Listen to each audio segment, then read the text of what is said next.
Today we will start our biology class for 11C.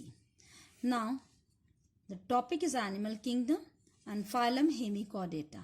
Hemi means half, chordata.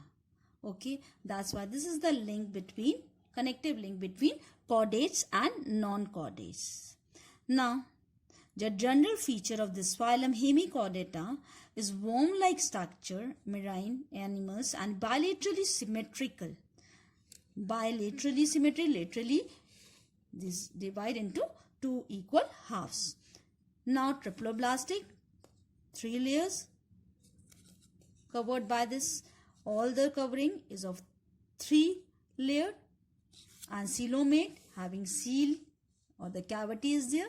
Now connective link between chordates and non-chordates, and closely may resemble with the chordate, and in because it's possessing pharyngeal gill slits, dorsal and hollow tubular nervous system is there, but do not possess notochord.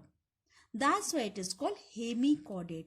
Chordate character is there, but do not possess notochord. That is called hemichordate phylum. The body is cylindrical and divisible into proboscis, collar, and trunk region. Circulatory system is open type, respiration by gills, and sex are separate, and fertilization is external and development is indirect. Example is melanoglossus and sarcoglossus. Now this is the main phylum. Now phylum chordata.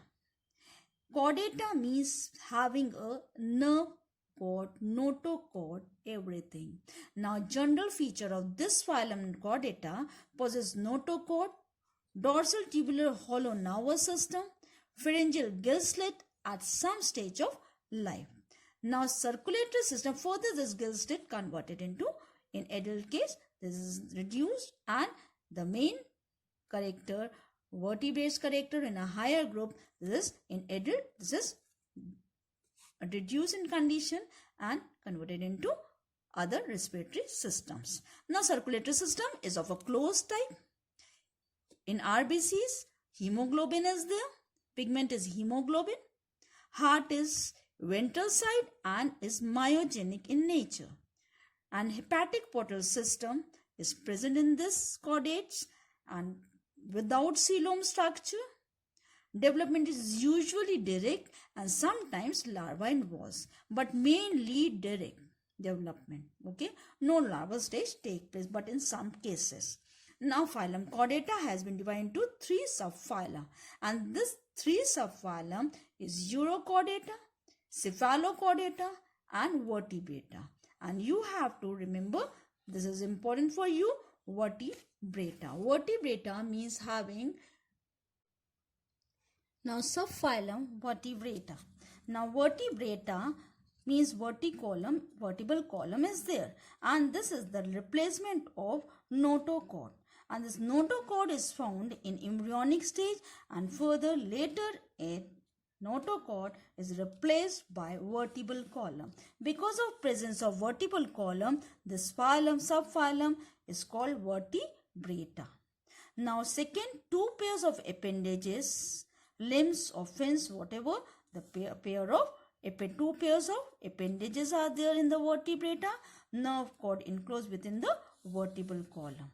Okay, which later on spinal, you know that in vertebral column spinal cord is there, nerve cord is there, and spinal nerve or this converted into peripheral and sympathetic parasympathetic nervous system is through this vertebral column. Now 4th point, brain lodged in a cartilaginous or a bony cranium. Brain is well developed and having a brain box, and this is called cranium. Now the vertebrata subphylum Vertebrata has been divided into 2 groups, Agenatha and Gnathostomata. The important criteria of this classification are presence of or the persistence of notochord, presence or absence of a true jaw, absence of a paired appendages, presence of only 2 semicircular canal in the internal layer.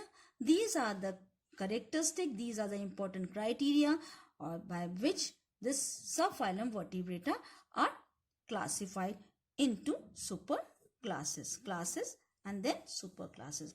Now see a group Agenatha and Gnathostomata.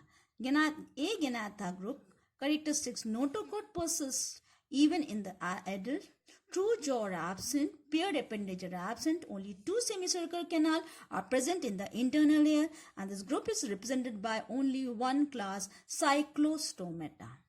Now this Cyclostomata characteristic feature: circular funnel shape, sectorial mouth with a horny teeth for sucking the blood from the body of the prey, and 6 to 15 pairs of a gill slit. Scales and a paired fins are absent. An example is lamprey, hagfish. These are the example of Cyclostoma. Now group Gnathostomata. Second group, Gnathostomata characteristic: true jaws are present and paired appendages are present. Notochord is found in the embryonic life and is later replaced by the vertebral column. And the internal has 3 semicircular canal.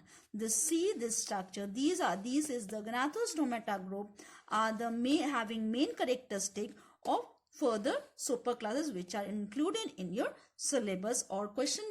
Mainly the question comes in this group only. And then this Gnathostomata group is divided into 2 superclasses, species and tetrapoda.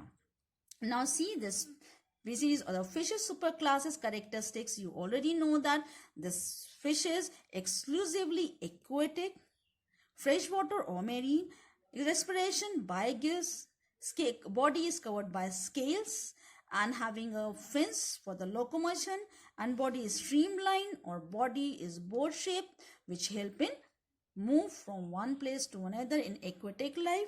2-chambered heart, 1 auricle, 1 ventricle, only venous blood passes through the heart. And superclass species is divided into two major classes, Osteocathys and Chondrocathys. By this, because of the presence of the skeleton system is different. Now Chondrocathys means characteristic feature cartilaginous fishes. See, this is the main point, that Chondrocathys class, this is characteristic feature of cartilaginous fishes. Skeleton system consists of cartilage. But in Osteocathys, this is bony fishes. Okay, bony fishes. This is the main characteristic, bony fishes and cartilaginous fishes. Chondri, cartilaginous, and osteo, bony. Now, second point, mouth is subterminal and situated on the ventral side. Okay. Now, scroll valve is present in the intestine. Tail is heterocercal. Unequal lobes on the tail fins. Okay, see. Now, placoid scales on the body.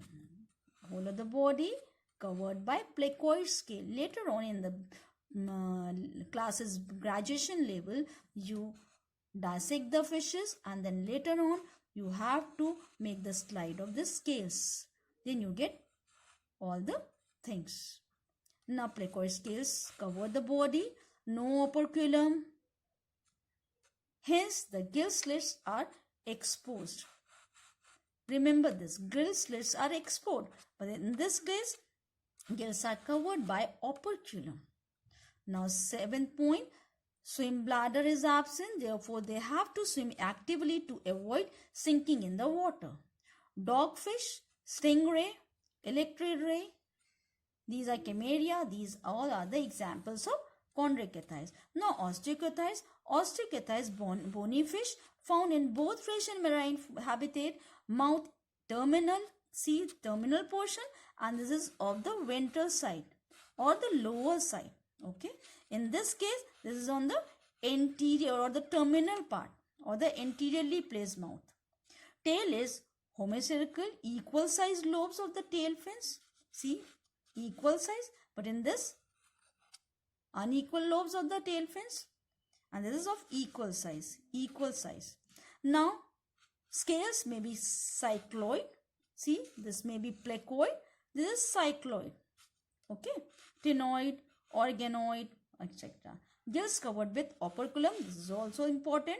Scale is cycloid. Scale is placoid. Gills are covered with operculum without no operculum. Hence, gills are slits are exposed.